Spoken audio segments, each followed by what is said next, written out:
Welcome to the Diamond Mine Podcast with Nate and Laney. We're releasing 2 all 92 Diamond albums certified by Billboard. Today's album is Eliminator by ZZ Top. But before anything, here's our news segment. And welcome back to your music news. First off, lead singer of Smash Mouth, Steve Harwell, had a video go viral of him playing a disoriented set, and the day after that video was released, he announced his departure from the band. Oh. So Smash Mouth is broken up. Isn't that sad? Hey now. Anyway, Pink Floyd's Roger Waters has found love once again and is now married for the fifth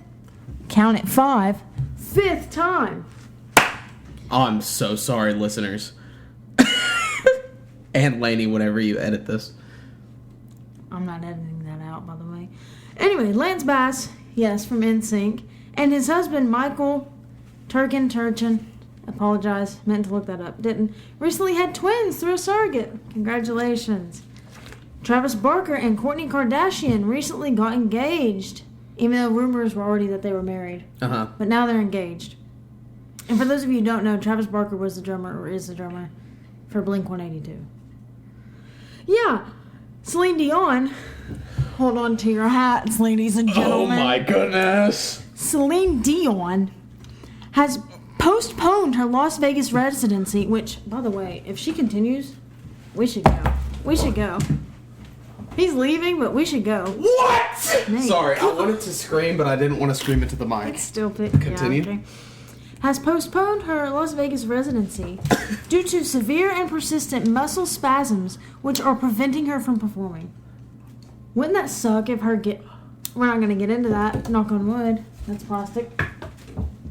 Kanye West is legally changing his name, or already has legally changed his name to Ye, which he said is used throughout the Bible to mean you. Here, okay, So it's Kanye, right? So all of like the industry people thought it was Ye, but all of the fans say Ye because like Yeezys, and that's what he's like known for. And Ye is in the Bible; it's not Ye, because apparently Kanye was like me, myself, and I, but Ye is like you.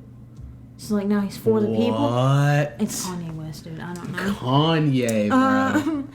My Chemical Romance's album, The Black Parade, turned 15. Wow. 15. Now, I'm going to have to use my phone for this because it was a lot to write down and I didn't want to. So, next, we have Vince Neal. He reportedly broke some of his ribs and was sent to the hospital after falling off the stage during a performance at the Monster on the Mountain Festival in Pigeon Forge. What? Tennessee. That's like right down the road from us. That's why we did that. On Friday, October 15th. He was a few songs into the set, and then he slipped through a small gap between the spear and the stage. How does that happen? And now he's at home resting. I don't know, but that's honestly crazy, is it not? Next up, we have some beef between McCartney and Mick Jagger. What? No, I looked at you and that just... Okay. So, in an interview, when discussing the ways the Beatles seem to redefine themselves on every album and remarking on their inventiveness, the writer noted that though... this is Paul McCartney, by the way. Noted that though he waved away such high-flown talk, Macca wasn't above suggesting that the Beatles worked from a broader range of musical languages than their peers, not least the Rolling Stones. He said, and I quote, "I'm not sure I should say it, but they're a blues cover band. That's sort of what the Stones are," he confessed. "I think our net was cast a bit wider than theirs." Which is funny because the Beatles early on covered blues. Uh-huh. Then, Mick Jagger... they were playing a show in Los Angeles, and he was speaking to the crowd, and he said, and I quote, "There's so many celebrities here tonight.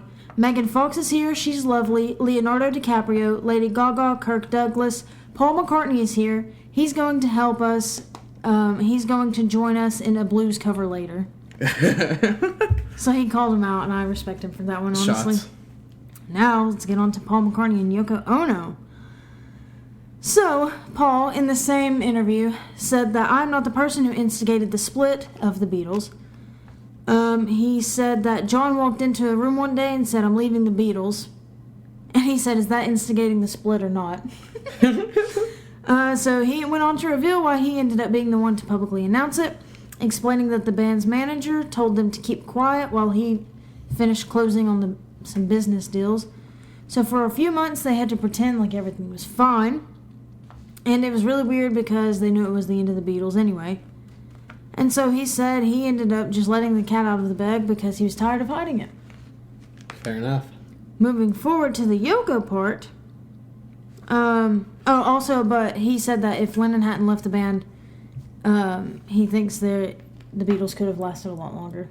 Which is very weird to think about. That is weird to think about. But now to the Yoko part. He said that the point of it really was that John was making a new life with Yoko, and he had always wanted to sort of break loose from society because he was brought up by his Aunt Mimi, who was quite repressive. So he was always looking to break loose. And then the next part was that he doesn't really blame Yoko Ono. He said that they were a great couple, and there was a huge strength there. Which is crazy because that feud was like, I don't even know. It was a ridiculous feud. Mm-hmm. So, last but certainly not least, let's get to the Rock and Roll Hall of Fame class of 2021. So, there are going to be multiple guests, including Christina Aguilera, Bryan Adams, Taylor Swift, Jennifer Hudson, McCartney, Lionel Richie, all of them, and that's not even the full list. This year's inductees are Tina Turner, Carole King, The Go-Go's, Jay-Z, Foo Fighters, and Todd Rundgren in the performer category, and then there are several other categories that have other people. But the class of 2021 is hailed as the most diverse list of inductees in the history of the organization. Huh, how about that? Which is quite interesting. And it's announced that Bassett will induct Turner, and there will be obviously multiple performances. It's the Rock and Roll Hall of Fame. Come on now. Taylor Swift will induct King, and McCartney will induct the Foo Fighters. Huh. And that's all Foo Fighters when they see some food. Hey. And that's all for your music news. And we're back from that news segment. So before we get into the album or anything, let's go on to the social medias. Twitter, TDM Pod, TDM POD. The Instagram, The Diamond Mine Podcast. If you're an audio listener and you want to see our beautiful faces or any vlogs and all the stuff on the YouTube channel, the YouTube is The Diamond Mine. If you look up The Diamond Mine Podcast, we should be the first thing that pops up on your screen. Now, Lainey, give us the specs on that album. Before that, Nate told me that I had to tell you all that this is his shirt because I forgot mine. Yeah, that's my shirt. That's my Beatles shirt right there. You see the Beatles shirt, the Abbey Road shirt, the one that Lainey's wearing? That's my shirt. He's wearing his shirt, too. Yeah, this is also my shirt. The Jimi Hendrix shirt that I'm wearing on my body. We just switched shirts. Okay. Okay, now to the specs. This album went 10 times platinum. It was released on March 23rd, 1983. It is 11 songs and only 44 minutes long. How about that? So this first song is called Gimme All Your Lovin'. Opens with a simple guitar riff. I like the harmony in the chorus. So there's this harmony that 80s bands, not like Def Leppard or people like that, but a lot of 80s bands do this, especially early 80s, where they'll have one person singing the lead and the second person singing like quite a bit higher than the other person. I just really like that harmony. It's a very stereotypical early 80s thing that it's odd because it's an 80s thing that I actually dig. Yeah, the one out of the many. It had a good solo, but I don't like the inflection and how he sings after. I remember it was super lame. Kind of a crappy bridge, but the chorus was alright and the verse was alright. Dang. I feel like I can literally hear that bed frame isn't like covered. Hey, I don't know. I can hear the fan. At this point, we're just here. We vibing. Okay, so Give Me All Your Lovin', simple and heavy-hitting drum beat right off the bat. Alright, it's catchy. It's a great start to the album. I had heard this one multiple times because of the radio. I was thrilled when it came on, okay? Oh my gosh, okay, we're just gonna get this out of the way though. In the middle of every single song, there's a solo, a breakdown, whatever, and then there's at least 30 seconds. The most common was 1 minute, and there was one song that had 2 minutes of an outro. Purely instrumental, that's all it was. Every song. And I could go on and on about how formulaic it is. which I will at some point during this. But then at the same time, we kind of talked about formulaic is what the Diamond podcasts like, or who the Diamond albums have. Like, they're all... Quite a few of them are very formulaic. Except for, like, the soundtracks, which is just a hodgepodge. Uh-huh. Which we'll get At least to so far. At least so far.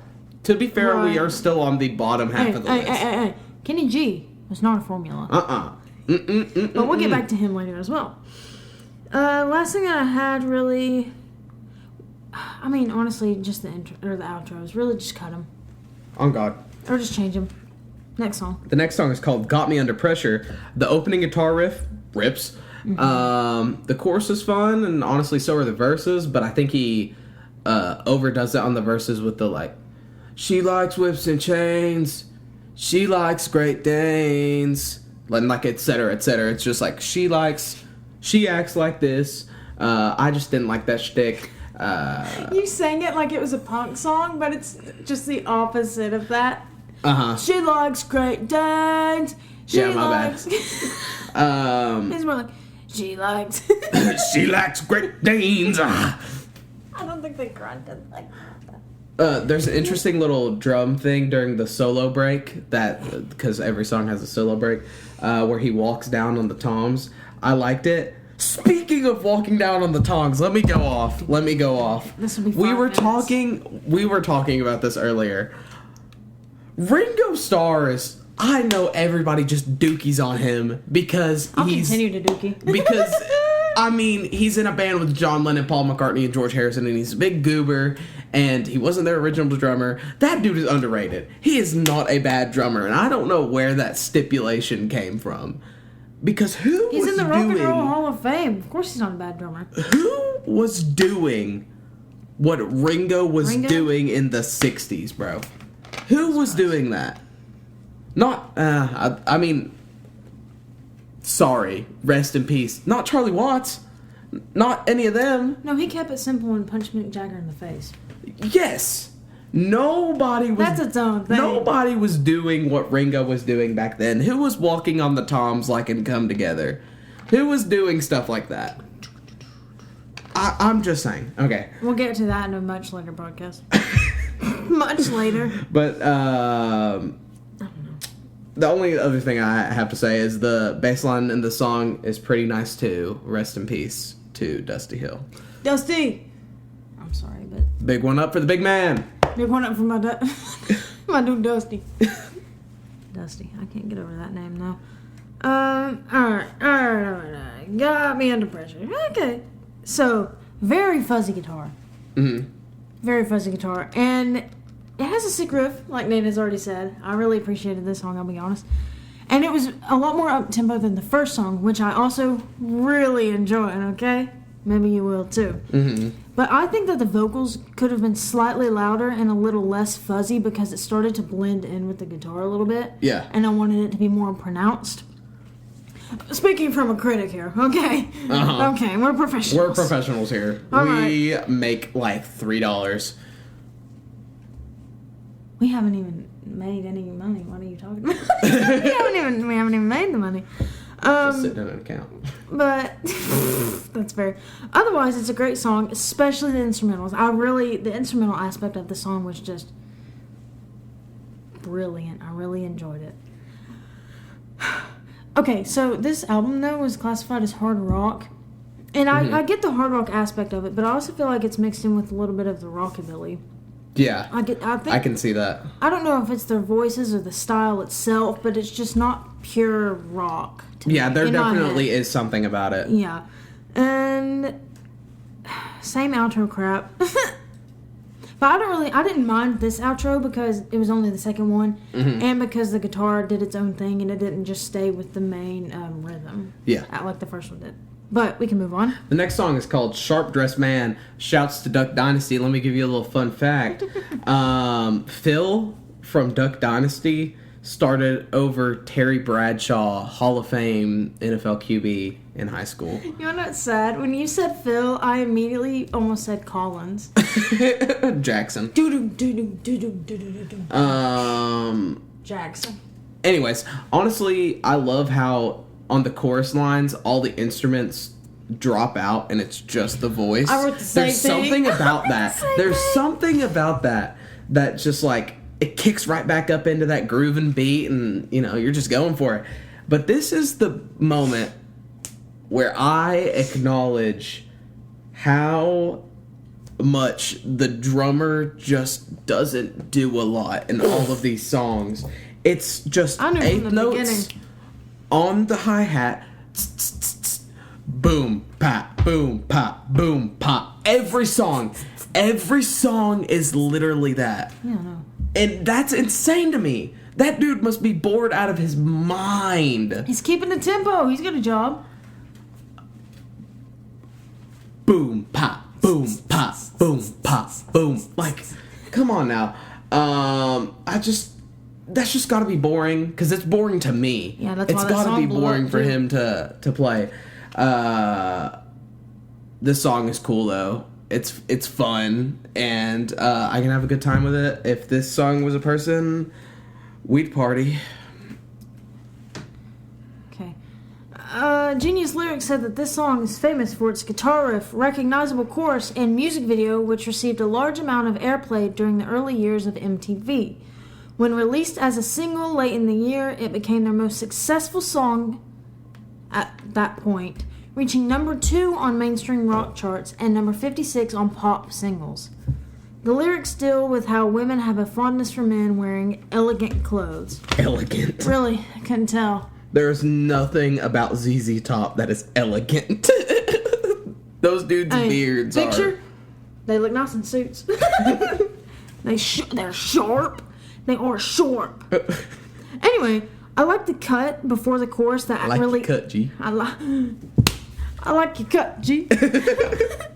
Anyway, I like the cut before the chorus that adds emphasis when he says, every girl's crazy about a sharp-dressed man. Cause, like Nate said, it drops, and then it just, boom, right back in. Indeed. I thought that was going to hit the fan for some reason. That's what I was aiming for, but Yeah. it flipped off my hand weird. Yeah. Anyway, this song is simply an iconic ZZ Top song. Very catchy. They really like those instrumental outros yet again. I wrote that for basically everything. I'll stop saying it now. Moving on. You know what song I just like randomly thought of, and I had to check and make sure that they had an album on the list. Madonna's Like a Virgin just randomly popped into my head. I kid you not, I looked up Madonna today. Okay, we had this conversation earlier too. Isn't it weird? So, okay. So we'll kind of get into this in Nate's notes when we talk about what's it called? Boogie Woogie. Yeah, Boogie Woogie. Nate had looked this up like yesterday, the day before, something on YouTube, and he brings it back up. We kind of talked about it in one of the No, not future yesterday songs. or the day before. Was it today? Literally 10 minutes before you came over. Okay, that's weird. That's really weird. Anyway, and then I was talking about how, like, after we listen to albums, people will ask about certain albums or songs, and it's really weird because we will have just done it, and so I actually know stuff about it. And then the fact that I looked up Madonna today, and then he thought of Madonna. It's weird. It's so like weird. Once you learn about something or you bring something to the forefront of your mind, automatically people start talking about it. It's like... Also time. Or maybe it's just you start noticing things and you have knowledge in your head about it now, so it takes up brain space. That's not what I was thinking. Your way's a lot less fun. I was thinking that maybe my energy, like your energy transferred to me, like telepathically somehow. And in my head, I was like, I must think about Madonna right now. I got no superpowers. No, but like, think about it. Like, once I started driving my car, I started seeing a lot more people driving my car that I wouldn't have noticed before. So now that we know all of this stuff, it's like, oh, hey. Like, before, do you think I would have appreciated Celine Dion and Kenny G? No.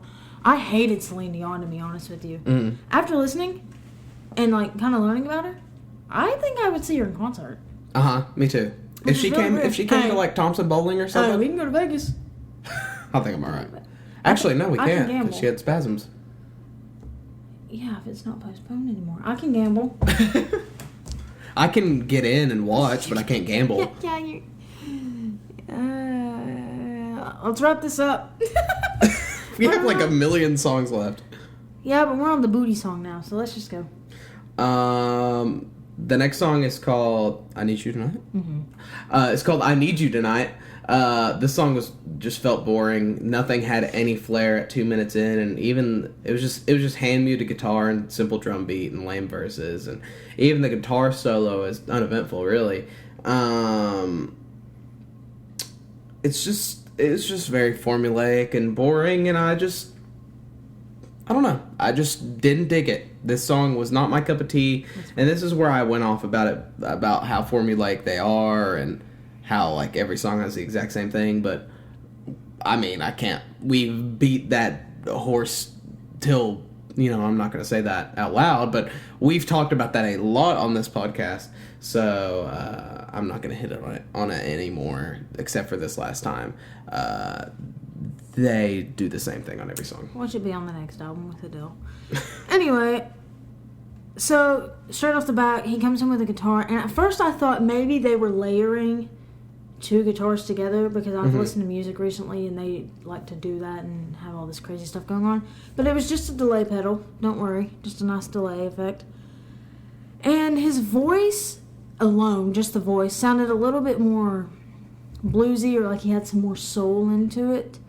And it is an earlier 80s song, so I feel like there's more influence based on like the 60s and 70s. And I feel like that's kind of present here. And I did enjoy the instrumental, but other than that, the song was very boring. It was not. It poop. The next song is called I Got the Six. This sounds like AC/DC to me. Just the voice and like the the guitar.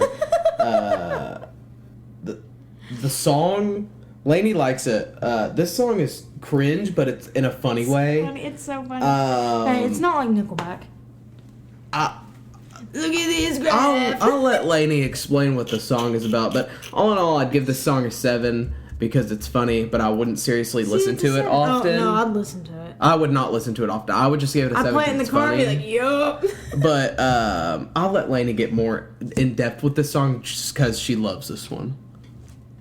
So, hard bass drum beat. Love it. Very simple, like we've kind of touched on, but really powerful. He was really prominent. Love the intro. Song goes hard. Might be one of my favorites, but it's about sexual desires. Next. He has to spank the monkey. Next song. The next song is called Legs. It is some 80s synth. It sounded familiar, but I just was not super digging this song. I just thought the synth was annoying, and the lyrical content made me cringe, but not in a laughing way like the last song. That's all you wrote. Oh, really, wow. I don't have a lot to say because everything lights, feels so similar. Okay, Genius Lyrics said this. Okay, I want everyone to know that disclaimer, and I quote: "He's singing about a girl who will bang for a buck with a winky face." End quote. Okay, now back to me. This is the first one that really sounds like an 80s song to me. Synth. That's very synth. It was the synth. Like not just a solid tone. It's like wow wow wow wow wow wow wow wow. All song. You know, Jump by Van Halen. How that's just really prominent. Yeah. I hate that song, by the way, but that's like Lainey's least favorite song ever. I hate that. It made me hate Van Halen.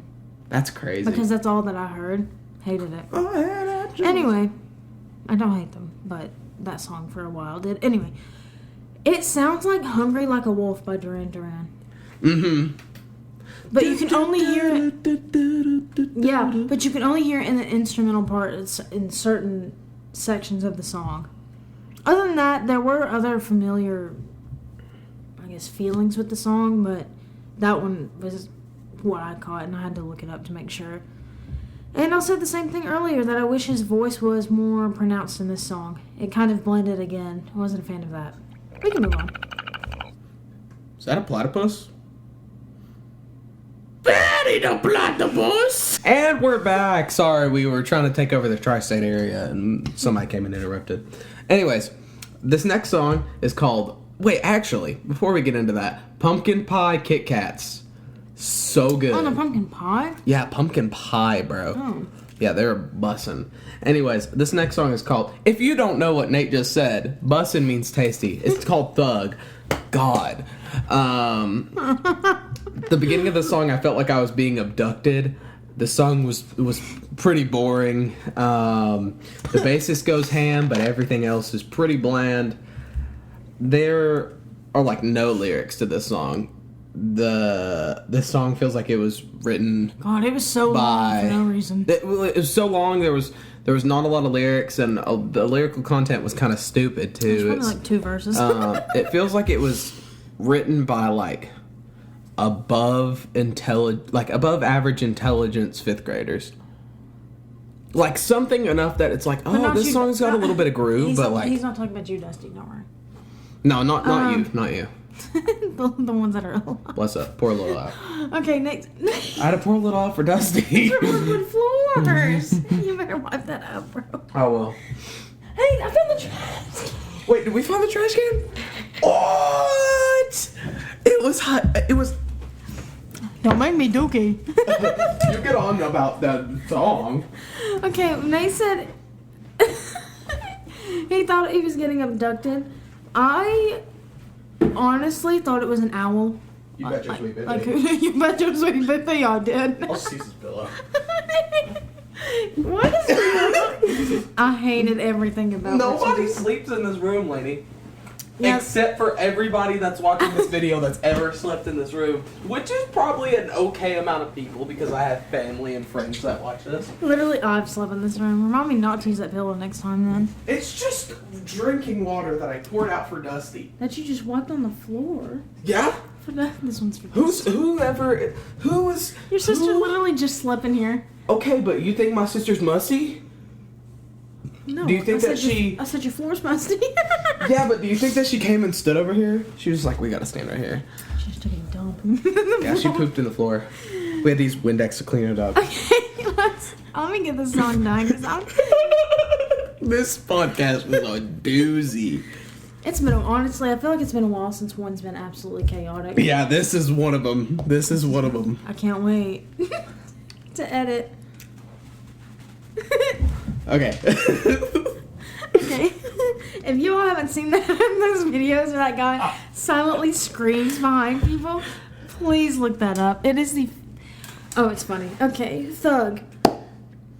Throughout the song, which is why it was so long, and there were a few lyrics, is that every single instrumental break, it sounded like the Seinfeld bass. Yeah. Like, exactly like the Seinfeld bass. Yeah. Like I just said, it's very instrument heavy, but I did enjoy the lyrics too. Don't get me wrong, okay. And I can envision a music video for it, like the typical dark '80s alleyway, like the Bad Boys with the fog machines. That's really cheesy. That's what I envision. But this song was boring. On God, bro. Next, the next song is called "TV Dinners." A compliment I can give them before I just rip into them is they always have good intros. They do. Their intros are always they get me excited, and I'm like, maybe this song will be different, and then it's not. But this song is so stupid. I mean, it's called TV Dinners. We knew what to expect. This is so stupid. He thaws his turkey, and... It had such a strong start to the album, but it's just getting so progressively worse, and this song just had... The lyrical content was dumb. It was dumb. It was TV dinner. Hey. It was a dumb song, and it wasn't even a fun, dumb song to listen to. Yeah, okay. I only wrote one word for this, and I wrote yep. But here's what I'm going to say. I know that y'all have had a TV dinner. You have sat on your couch, or your recliner, or had a TV tray, or whatever, and you sat there, and you ate your little kid's cuisine, or your little Salisbury steak, or whatever your mama cooked in the microwave, and you sat there and ate it and watched TV. Also, I don't remember the last time I ate around a dining room table. With, everyone. I don't know if I've ever ate at a dining room table, because my table has always been in my kitchen my whole life. I don't think I've ever had a dining room. I've never had a dining room, but I take that back. Well... Yeah, you did kind of have a dining room at the old At y'all's old house, how But it think was about how my house is set up now. It's like in between the kitchen and the... Yeah. It's the same thing as I had at the old house, kind of. Kinda. It's not an official dining room, but it was just our It's a dining area. space, yes. But like just sit around the table and eat like with everyone. Thanksgiving's coming up. We'll do that in a month. And if that video, okay. Ryan Higa, Things That Ruin Thanksgiving. Uh-huh. Oh my, that's when Dietrich was in the videos. Oh God. Anyway, probably have a good meal if Mom cooks, like roast or something.